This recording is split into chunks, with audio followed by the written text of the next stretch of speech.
Hello student, मैं हूं निहाल। कैसे आप सब स्टूडेंट? लास्ट वीडियो में हमने क्लास 12 मैथ्स के अंदर चैप्टर 5 का इंट्रोडक्शन के बारे में पढ़ा था, जिसके अंदर हमने नॉन सिंगुलर, सिंगुलर और हमने एडजॉइंट मैट्रिक्स के बारे में पढ़ा था। अब हम इसके आगे वाले कुछ पार्ट पढ़ने वाले हैं, तो हमारे पास सम इंपॉर्टेंट थे और कुछ महत्वपूर्ण प्रमेय। तो मैं आपको सबसे पहले थ्योरम नंबर सेकंड बताऊंगा। थ्योरम नंबर सेकंड हमारे पास स्टेटमेंट में ये कंडीशन दे रखी है, ठीक है। इससे पहले मैं भी आपको एक बात समझा देता हूं। देखो, एक बात समझो, जब हमारे पास किसी मैट्रिक्स को आप आई मैट्रिक्स से मल्टीप्लाई करते हो तो उसका आंसर हमेशा वापस वो मैट्रिक्स ही गिवन होती है। एग्जांपल कैसे? जैसे मान लिया मैंने एक ए मैट्रिक्स मेरे पास ये है ना, इसको मैं आई से मल्टीप्लाई करूंगा 1 2 3 4। आई मेरे पास मान लो 2 ऑर्डर का ले लेता हूं, इसको मैं इससे मल्टीप्लाई किया, देखो आंसर कितना आएगा, वापस ए ही आ जाएगा। इसको मल्टीप्लाई किया, फर्स्ट रो फर्स्ट कॉलम 1 0, इसको मल्टीप्लाई किया first row second column 0 plus 2, यहाँ पे कितना आएगा, second row first column 3 plus 0, और इसको इससे मल्टीप्लाई करेंगे 0 प्लस 4, तो अगेन मेरे पास कितना आ गया 1 2 एंड 3 4। ये मैट्रिक्स वापस गिवन होगा कौन सा, जिसको लेके चले थे वो को वही आ गया। ये वाली बात मैंने इसलिए बताई क्योंकि आ गया हमारे पास, ये काम आने वाली है। अब मैं एक बात करता हूं, हमने कल एडजॉइंट फाइंड आउट करना सीखा था। देखो यहाँ पे जो ये मैंने I2 लिखा है, तो I2 देख के आपको डरना नहीं है। वही अगर मेरे पास मैं 3 into 3 ऑर्डर का लेता हूं तो ये 3 आएगा, 2 into 2 का ले रहा हूं तो ये 2 आएगा। ये ध्यान रखना, हमेशा स्क्वायर मैट्रिक्स के ऊपर ही डिपेंड है, स्क्वायर के अलावा नहीं आएगा, ठीक है। तो मान लो मैंने एक ए मैट्रिक्स लिया 1 2 3 एंड 4, ठीक है। मैं बोलता हूं इसका मेरे को क्या लेना है, एडजॉइंट लेना था। एडजॉइंट के लिए मैंने कल कंडीशन बताई थी ना, 1 1 का हमारे पास क्या आएगा, 1 1 ऑफ कोफैक्टर, याद होगा कल 1 1 का कोफैक्टर क्या 1 का क्या होगा मेरे पास, इसको छोड़ देते हैं, -1 की पावर 1 प्लस 1 इंटू में 4 इक्वल में 4। अगेन किसका आएगा, 1 2 का आ जाएगा। 1 2 का मतलब कितना है 2, 2 का कोफैक्टर कितना होगा, -1 की पावर 1 प्लस 2 इंटू में हमारे पास कितना आ रहा है 3 आ जाएगा, तो ये -3 हो जाएगा। 2 1 के लिए बात करें, 2 1 के लिए यहाँ पे 3 का कोफैक्टर कितना आएगा, -1 की प्लस बात करें 2 प्लस 1, और इंटू में देखो इसको छोड़ेंगे 2 -2 आ रहा है, और लास्ट 2 2 के लिए बात करें तो 4 का कोफैक्टर कितना आएगा, -1 की पावर 2 प्लस 2 इंटू में कितना आ जाएगा भाई, इसके लिए बात करें इसको छोड़ देते हैं 1, तो आएगा 4। तो भी मेरे पास एक मैट्रिक्स आएगी जिसको हमने नाम दिया था कल कोफैक्टर की मैट्रिक्स, लिख लेना, हेडिंग बना के लिखना चाहो तो कोफैक्टर की मैट्रिक्स। तो मेरे पास क्या बन गई 4 -3 -2, और यहाँ पे कितना आ गया 1। अब इसका एडजॉइंट लेना है हमें, तो हम एडजॉइंट को लिखते थे ना, ऐसे शो करते थे, एडजॉइंट ऑफ ए होता था तो वो क्या होता था हमारे पास बी का ट्रांसपोज, इसका ट्रांसपोज करो एडजॉइंट बन जाएगा। तो देखो इसको हम बोलते थे क्या, एडजॉइंट ऑफ ए मैट्रिक्स 4 -2 -3 और 1, क्लियर। अब देखो बात समझना ध्यान से, ये मेरे पास आ गया एडजॉइंट ऑफ ए। मैं एक बात और आपको सिंपल से यहाँ पे बताने, वो भी एक बार ध्यान से समझना। देखो जब भी 2 into 2 ऑर्डर के अंदर, जब भी 2 into 2 ऑर्डर के अंदर हमें क्या लेना पड़ेगा, हमें अगर एडजॉइंट लेना है तो एडजॉइंट लेना है तो बहुत आसान है। कैसे? ये जो 2 into 2 ऑर्डर दिया है ना, इसके अंदर आप क्या करोगे, जो डायगोनल है ना उसको इंटरचेंज कर दो। पहले तो डायगोनल को इंटरचेंज कर दिया, बाकी को पड़ा रहने दो, नॉन डायगोनल का सिंबल चेंज कर दो। ये मेरे पास एडजॉइंट मैट्रिक्स है। ओनली किसमें 2 into 2 ऑर्डर में, 3 into 3 ऑर्डर में नहीं, ओनली 2 into 2 ऑर्डर में। 3 into 3 ऑर्डर में ऐसा नहीं होगा, मैं ये नहीं कह सकता, लेकिन 2 into 2 में एक ट्रिक है हमारे पास, 1 मिनट का काम होता है एडजॉइंट फाइंड आउट करना, ज्यादा हमें टाइम नहीं लगता और हमारे पास आंसर आ जाता है। क्लियर? चेक कर लो, हमारे पास एडजॉइंट फाइंड आउट किया था ना। देखो मैंने बोला इन दोनों को इंटरचेंज करना है, डायगोनल का इंटरचेंज कर दिया, बाकी को ऐसा पड़ा रहने दो, नॉन डायगोनल के सिंबल चेंज कर दो, पॉजिटिव है तो नेगेटिव, नेगेटिव है तो पॉजिटिव। मैंने इसलिए बोला सिंबल चेंज, मैंने ये नहीं बोला कि हर बार नेगेटिव। अगर नेगेटिव ऑलरेडी होता पॉजिटिव बन जाता। मेरी बात समझ में आ रही है? क्लियर हो गया होगा? तो आगे चलते हैं हम इसमें। तो स्टूडेंट अब हम इसी थ्योरम को कंप्लीट करने वाले हैं। जैसे एक मैंने मैट्रिक्स ए ले ली और हमारे पास एडजॉइंट ऑफ ए वो हम फाइंड आउट कर चुके हैं, अभी कितना आ गया 4 -2 -3 और 1, ठीक है। अब हम यहाँ पे प्रूव करने वाले हैं पहली थ्योरम। इस थ्योरम के अंदर कोई खास बात नहीं है, इसने यही वाली बात बोली है, हमें प्रूव करना है तो करते हैं। सबसे पहले बात ये, ए मैट्रिक्स को एडजॉइंट से मल्टीप्लाई करते हैं, देखो कितना आता है, एडजॉइंट से मल्टीप्लाई करते हैं 4 -2 -3 और 1 चेक करो कितना आएगा।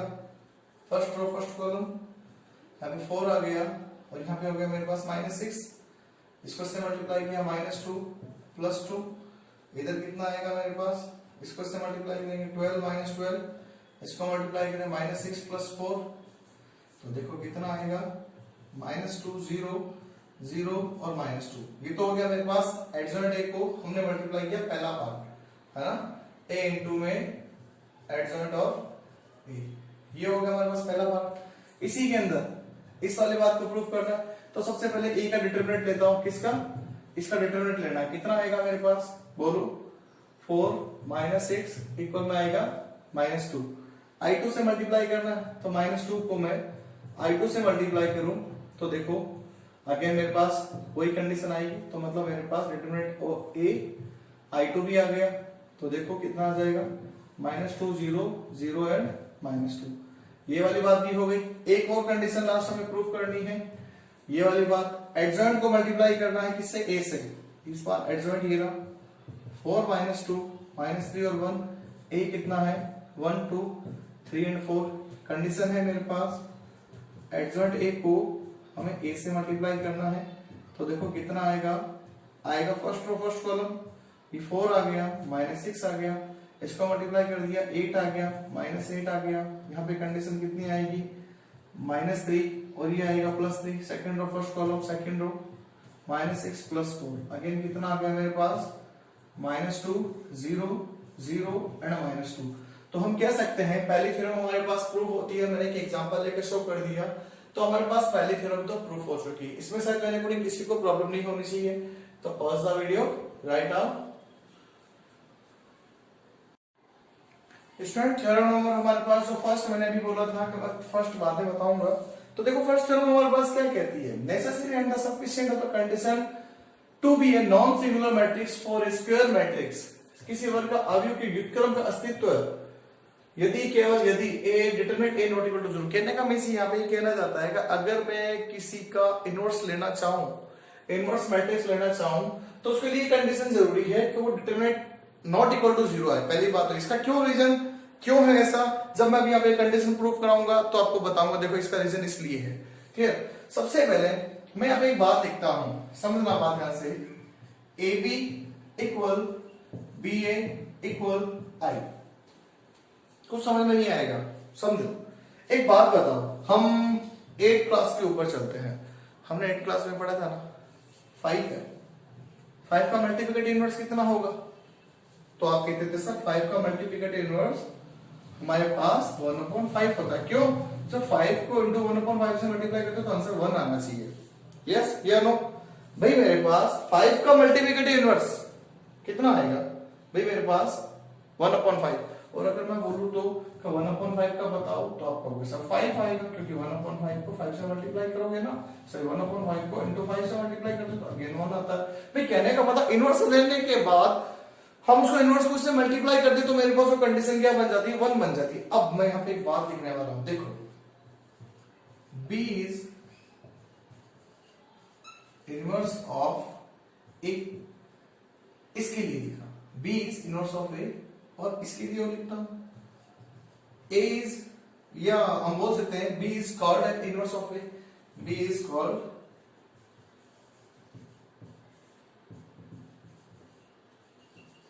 इनवर्स ऑफ ए, और यहां पे बोल सकते हैं A इज कॉल्ड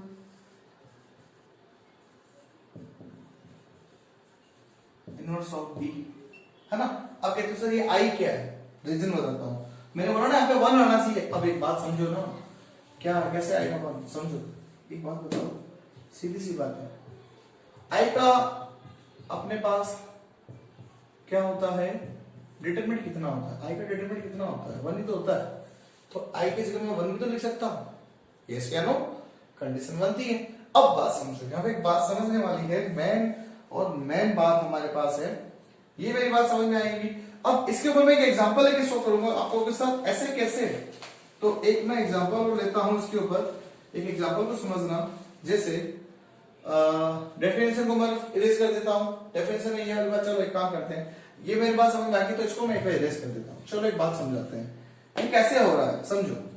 भाई अगर मैं ये बात बोलूं, एक मेरे पास ए मैट्रिक्स है जिसको मैं ले लेता हूं 2 3 1 और 2, और एक मेरे पास बी मैट्रिक्स है, ये आएगा मेरे पास कितना 2 -3 -1 and 2, है ना। मैं बोल रहा हूँ ए को बी से मल्टीप्लाई करो, तो आप कहोगे सर ये 2 3 है, ये 1 2 है, तो आप कहोगे सर इसको मल्टीप्लाई कर देते हैं, क्या फर्क पड़ता है। तो देखो मल्टीप्लाई करने पे होगा क्या, होगा ये फर्स्ट रो इसको मल्टीप्लाई करेगा, यहाँ पे 2 आ गया, यहाँ पे कितना आएगा मेरे पास, सॉरी 2 2 4, यहाँ पे आएगा -3 एंड -6, यहाँ पे +6, और यहाँ पे आएगा मेरे पास कितना, अगेन आ जाएगा first row first column, second row first column, यहाँ पे आएगा 2 -2, और यहाँ पे आ जाएगा मेरे पास कितना -3 एंड +4। तो आप सर इसका जो आंसर होगा वो मेरे पास ये आ रहा है ना। तो भी कहने का मीन्स मैं बोल सकता हूँ ये है। तो मैं यहाँ पे एक बात क्या बोलूंगा, ये जो बी है ना वो ए का इनवर्स है। इनवर्स को कैसे सॉल्व करते हैं, बी इक्वल में ए इनवर्स। तो कहने का मीन्स मैं इसको ये बोल सकता हूँ ए इंटू में ए इनवर्स इक्वल में आई होगा, ए इंटू में ए इनवर्स इक्वल टू आई होगा। कैसे भाई, ए को बी से मल्टीप्लाई किया, भाई बी ने मल्टीप्लाई किया तभी तो ए क्या आ रहा है, आई आ रहा है। बी ने मल्टीप्लाई किया, मल्टीप्लाई जो कर रहा है ना, हो रहा है जो मल्टीप्लाई कौन हो रहा है, बी हो रहा है, तो ये इसका इनवर्स होगा। अब मैं अगर यही वाली बात यहाँ पे जस्ट रिवर्स करूं, यहाँ पे देखो जस्ट इसी मैट्रिक्स को लिख दूंगा, अभी मैं कोई बात नहीं, याद रह जाएगा मैं तो मैट्रिक्स। भाई इस बार मैं बी को ये लिखता हूँ, बी कितना था अभी मेरे पास, मैंने लिया था ना यहाँ पे, बी हो जाएगा मेरे पास 2 -3 -1 and 2। ए कितना हो जाएगा, इस बार ए लिख देता हूं मैं 2 3 और 1, और यहाँ पे 2। मैं बोलता हूँ बी को इससे मल्टीप्लाई करो, तो इस बार आप बी को मल्टीप्लाई करोगे इससे, है ना। देखो कितना आएगा, अगेन वापस आपको वही कंडीशन आने वाली, no problem. First row first column 2 2 4 -3, यहाँ पे 6 -6, है ना। आगे मेरे पास कंडीशन कितनी आएगी, यहाँ पे -2 +2, और यहाँ पे आएगा मेरे पास कितना -3 और +4, तो आंसर कितना आ जाएगा 1 0 0 और 1। ये कंडीशन आ रही है मेरे पास, और यहाँ पे इसका आंसर हमारे पास अगर देखो वापस आई आ गया, तो मैं यहाँ पे भी क्या बोल सकता हूँ, भाई बी को ऐसे मल्टीप्लाई किया है ना, तो हम क्या बोलेंगे ए इज इनवर्स ऑफ बी, तो मैं इसको ऐसा लिख सकता हूँ, ये लो वापस आई आ रहा है। तो कहने का मीन्स ये हो, यहाँ पे ये लिखा और यहाँ पे मैं इसको ऐसा लिख सकता हूँ बी इज बी इनवर्स और आई, तो कंडीशन तो मेरे पास वापस होगा वही आ गई। तो शायद मेरे को ये कंडीशन आपको समझ में आ गई होगी। अब यहाँ पर होने के बाद अब हमें तो यहाँ पर इनवर्स की कंडीशन लेनी है, अब इसको इरेज कर रहा हूं। तो इनवर्स की कंडीशन मेरे पास कैसे आएगी, अब वो वाली बात समझते हैं। अब एक मैं बात जो भी थोड़ी देर पहले ली थी ना, थ्योरम जो सेकंड बताई थी, उस थ्योरम को यहाँ पे यूज करने वाले हैं। तो हमारे पास वो थ्योरम क्या थी, थ्योरम हमारे पास वो थी a into adjoint of a determinant of a, यहाँ पे i x y z जो भी रहेगा, और यहाँ पे कितना हो जाएगा एडजॉइंट ऑफ a, यहाँ पे इसके साथ मल्टीप्लाई कितना a। ये बात समझ में आ गई होगी। इस पूरे के अंदर इस कंडीशन को लेके चल रहा हूं वापस, इस पूरे में डिटरमिनेंट ऑफ a का डिवाइड करता तीनों के अंदर, ये डिटरमिनेंट a का डिवाइड, डिटरमिनेंट a का डिवाइड, ये तो कैंसिल आउट हो गया। यहाँ पे बच गया a इंटू में एडजॉइंट ऑफ a और डिटरमिनेंट a, और यहाँ पे कितना आएगा एडजॉइंट a इंटू में, सॉरी यहाँ पे i रहेगा बीच के अंदर i, और लास्ट यहाँ पे कितना आएगा एडजॉइंट ऑफ a इंटू में a upon determinant of a, है ना। ये वाली बात मेरे को समझ में आ गई। अब मैं पहले इन दोनों को ले लेता हूं, फिर इन दोनों को ले लेता हूं। तो देखो मेरे पास दोनों तरफ आंसर एक ही बनने वाला है। आंसर क्या बनेगा उस आंसर को हम लिखने वाले हैं। तो देखो मेरे पास आंसर क्या बनेगा उसको लिखते हैं हम। जैसे मैं पहले इसको लेके चल रहा हूं, a adjoint of a i है अपॉन डिटरमिनेंट ऑफ a, है ना, कोई दिक्कत नहीं है भाई। बोथ साइड किसका मल्टीप्लाई करता हूं, a इनवर्स का। a इनवर्स का क्या, मैं पहले क्या कर रहा हूं, उसको मल्टीप्लाई कर रहा हूं, प्री मल्टीप्लाई कर रहा हूं। प्री मल्टीप्लाई मतलब आगे मल्टीप्लाई कर रहा हूं, पोस्ट मल्टीप्लाई बैक मल्टीप्लाई होगी, ठीक है। तो प्री मल्टीप्लाई करते हैं, तो देखो क्या आएगा, कोई फर्क नहीं पड़ता प्री और पोस्ट में, कोई दिक्कत वाली बात नहीं है। अपॉन डिटरमिनेंट ऑफ a आ गया। ध्यान से देखो, मैंने अभी आपको थोड़ी देर पहले बोला था i जब किसी मैट्रिक्स से मल्टीप्लाई करता है तो क्या बनता है वापस वही मैट्रिक्स, तो a इनवर्स ही आ जाएगा। इसको मैंने इधर लिख दिया। इसको इससे मल्टीप्लाई करते हैं तो ऑफिस मैंने भी बताया था क्या बनता है, आई बनता है, और आई को किसी मैट्रिक्स से मल्टीप्लाई करोगे वापस वही आ जाएगा। तो ये क्या है, एडजॉइंट ऑफ ए, ये आ गया ना, एडजॉइंट ऑफ ए अपॉन में कितना आएगा, डिटरमिनेंट है भाई यहाँ पे ए। अब शायद मेरे को आपको ये वाली बात समझ में आई, determinant A not equal to zero, not equal to zero मतलब अगर नॉट इक्वल टू जीरो होगा तभी तो इसमें डिवाइड होगा, अगर इक्वल टू जीरो हो जाए तो नॉट डिफाइन में चला जाएगा, एग्जिस्ट ही नहीं करेगा। हमारे पास कंडीशन क्या आएगी, डज नॉट एग्जिस्ट बन जाएगी। तो हमेशा हमें इस फॉर्मूले का यूज हमेशा करना है। अब मैं इन दोनों को भी लेके चलूंगा और यही फॉर्मूला वापस लेके आऊंगा। मेरे अकॉर्डिंग ये वाली बात समझ में आ गई होगी तो आप वीडियो को पॉज करके नोट कर लेना, मैं इसको इरेज कर देता हूं। अब मैं एक कंडीशन और बताऊं, देखो एक तो फॉर्मूला क्या आया, जब इन दोनों को लेके चले तो ये फॉर्मूला आया, इन दोनों को लेते हैं तो क्या आता है, अगेन ऐसा ही आना है, डिटरमिनेंट ऑफ ए के साथ में ए, डिटरमिनेंट ए इक्वल टू आई चल रहा है भाई, ऐसा क्रॉस मल्टीप्लाई करता हूं भाई, ए इनवर्स यहां बैठा है ना, कोई दिक्कत वाली बात नहीं है। Adjoint of A, adjoint of A के साथ में ए इनवर्स की मल्टीप्लाई, और यहाँ पे ये आ जाएगा, इक्वल में कितना आएगा, आई इंटू में ए इनवर्स। और अभी थोड़ी देर पहले मैंने एक बात बताई थी आपको, जब आप आई को किसी मैट्रिक्स से मल्टीप्लाई करते हो वापस वही कंडीशन आती है, तो ये लोग ए इनवर्स इक्वल, और यहाँ पे क्या बन जाएगा, आई और आई को मल्टीप्लाई करेंगे वापस यही कंडीशन, तो एडजॉइंट ऑफ ए अपॉन में डिटरमिनेंट ऑफ ए। दोनों से मेरे पास एक ही फॉर्मूला बाहर आया, इससे भी ये, इससे भी ये, तो दोनों का मींस दोनों फॉर्मूले हमारे पास सही है, कैसा ही कर लो। तो हमारे पास ये जो फॉर्मूला है ना, जो दोनों का एक ही है, इस फॉर्मूले का यूज हमें करना होगा जब हमें इनवर्स मैट्रिक्स फाइंड आउट करनी होगी। तो हम इनवर्स मैट्रिक्स फाइंड आउट करेंगे तब इस फॉर्मूले का यूज करेंगे। तो स्टूडेंट ध्यान रखना, आज के इस वीडियो में हमने यहाँ पे दो थ्योरम कंप्लीट कर ली, थ्योरम पहले सेकंड की, थ्योरम फिर फर्स्ट की। अब दो थ्योरम हमारे पास और है, वो हम नेक्स्ट वीडियो में कंप्लीट करेंगे। Okay, thank you.